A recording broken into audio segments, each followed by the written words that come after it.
Hello and welcome to Laytechs Weekly, episode 24th February 2021. Laytechs Weekly is brought to you by Laytechs, your protection from tech ignorance. My name is Sean. This week's news: sleeper malware found in over 30,000 Macs. Let's just get this out of the way before I start reporting the news. The myth that Macs are immune to hacks and malware are just that, myths. Macs are just as susceptible to attacks than any Windows machines out there. So as a Mac user, you need to protect yourself from all these things. Macs today is not the same as it was 20 years ago. Silver Sparrow is the name of this malware, and the people at Malwarebytes still don't know what it does yet. This malware has been discovered hiding in over 30,000 Macs with a self-destruct mechanism that can virtually erase all trace of its existence. The detailed report stated that both Intel and Mac and M1 based Macs are vulnerable to this malware. Apple quickly worked to revoke the binary that would cause you to accidentally install it, and for now the threat has been thwarted. But the idea that a sleeperware can just sneak into any M1 Mac, which was widely touted as more secure, should make us more vigilant users. What is a sleeperware is that it is a malware that goes in and it needs to be activated. So at this point it is still sleeping. So before, and Malwarebytes and Red Canary actually found these malwares out before they were activated, so they don't really know what these malwares do.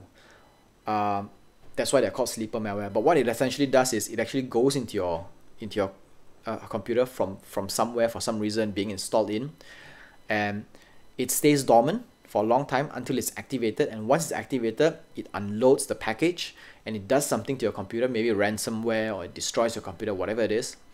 And right after that, it would destroy itself, and because of that there is no trace of it having ever existed.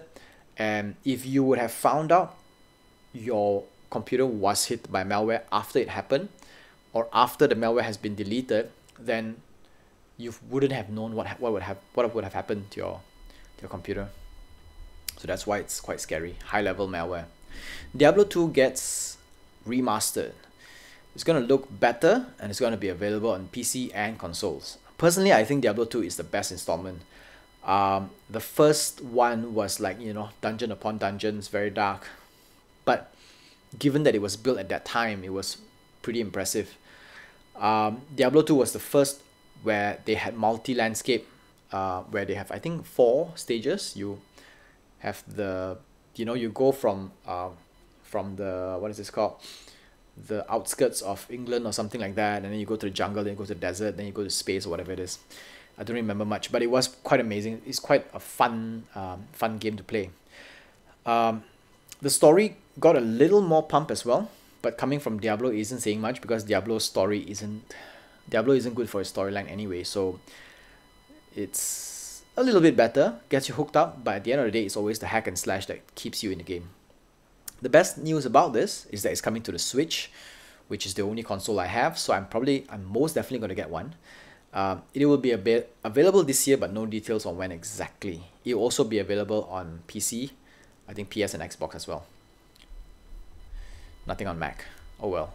Qualcomm releasing a new AR chip this year. It's called the XR1 Smart Viewer, and it's a reference design for augmented reality glasses that is tethered to a phone or PC via USB-C cable. That is a bit weird, because you have an AR glasses, but it needs to be tethered. I mean, we are at the age where everything is wireless, right? So it's hard to imagine a device being cabled to a peripheral. But since AR lenses it's in very early days, I guess we gotta take what we can get. The XR1 has cameras that will support hand tracking and detect planes in environment, planes as in like space. So you can you can actually pin your virtual desktop window to a wall for multiple PC display. This is one thing that they tout. Which makes it make more sense at this point, because it's cabled, because it's not supposed to be used going everywhere. It's not an outside world thing. It's meant for work. So when you're working and you want multi-display, instead of having multiple screens, you have a white wall in front of you, and you can just pin those the screens on top, and you can work as if you have multiple computer screens. Um, you can also place a 3D project and interact using gesture control. So assuming that you're a creator, you're working on a 3D project, and you can actually turn it around, or maybe if you're an engineer, you got turbine, you're a creator, you want to make models or whatever it is, you can actually use gesture control to work on the 3D. Lenovo actually just announced the release of their new Think Reality A3 glasses based on the XR1, which is set to release mid-2021. I think there are a few more that is coming out as well. AR devices has been struggling to reach mainstream adoption due to many things, expensive parts, limited use, clunky form factor. But the XR1 competing with other makers like Facebook and Apple, 2021 could set to be an interesting year for AR. I'm looking forward to it. Apple wants to build iPads in India. Apple has been eyeing other manufacturing countries since the US-China relationship got tense in the past few years. This time they're looking to move some of the iPad manufacturing plant to India. The Indian government is planning to initiate an initiative scheme that will boost their computers' exports. Apple wants to participate in this scheme, but with a little bit more benefit than others. It's just Apple flexing their fame, right? I want this, but I want it better. I want lower tax. I want, that, because we're Apple. Apple just begun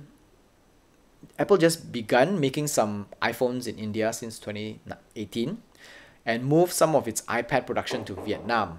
Apple is actively kind of like spreading its eggs across multiple baskets instead of putting everything in China. If the deal with India goes through, some new iPads could come out of the country in as early as this year. There are new lines of iPads that will be introduced next month, I suppose. So they could be placing them in India. Spotify rolls out CD quality music to some. I've been experimenting with Tidal Music app for a few months ago, not for a few months, just 1 month, a few months ago, and I was actually pretty blown away, both by the impressive sound quality and the hefty price I had to pay. I think it's about 50 ringgit per month, which is the price I pay for Spotify, which, to be honest, isn't really a fair comparison. Needless to say, I can't carry on with the trial month, so I did not continue paying. And the music library wasn't that good compared to Spotify anyway. It's not international enough. It's very US based.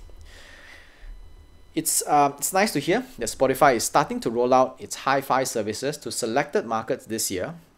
Yes, selected market means that Malaysia will not be getting this for a while, but that's a start, right? At least they're doing something.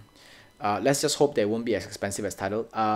They are adding, I think, about $7.90 in the US market, so that means that there will be price increase.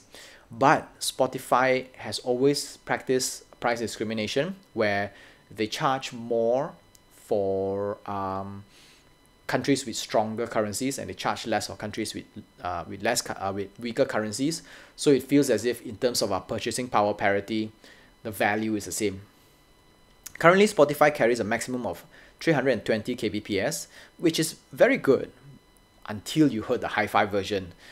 The hi-fi version for Spotify will vary around 1411 kbps, which lets us hear so much more than we do now. It really is quite amazing if you make a comparison, because I don't know what I haven't heard when I listen to music until I heard Tidal's hi-fi version, or the master,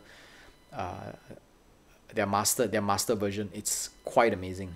For the past decades, our movement away from CD quality music has meant that we needed expensive earphones to artificially recreate the massive loss in sound quality of the low bitrate MP3s. With this improvement, we can, in the future, start to enjoy the best sounds with the cheapest earphones again. I'm looking forward to this. There is no Tech of the Week this week, so we'll come back next week and explore and see. Oh, there is one Tech of the Week this week, actually. The Perseverance has landed in Mars. Not a lot of details about it. There is just information of them, there are videos of them landing in Mars. It's like Perseverance is a rover that was sent by NASA to go to Mars and go around, take pictures, take audio, take videos, and take some samples on, what rocks and how Mars is like and how it sounds like and things like that. So at this point, there's nothing much. It's just barren land like a desert with rocks and sand and wind. They are also trying to pick up, trying to identify the, what is this called? The form of certain rocks to see if they have been corroded by air, they've been corroded by water, or any sign of past life that's been going on. And yeah, it is a big step because we always, Elon Musk always wants to go to Mars and colonize Mars. So it's nice to see how sad of a place that place is before you decide whether or not you want to go to Mars. That is the tech of the week because it's amazing.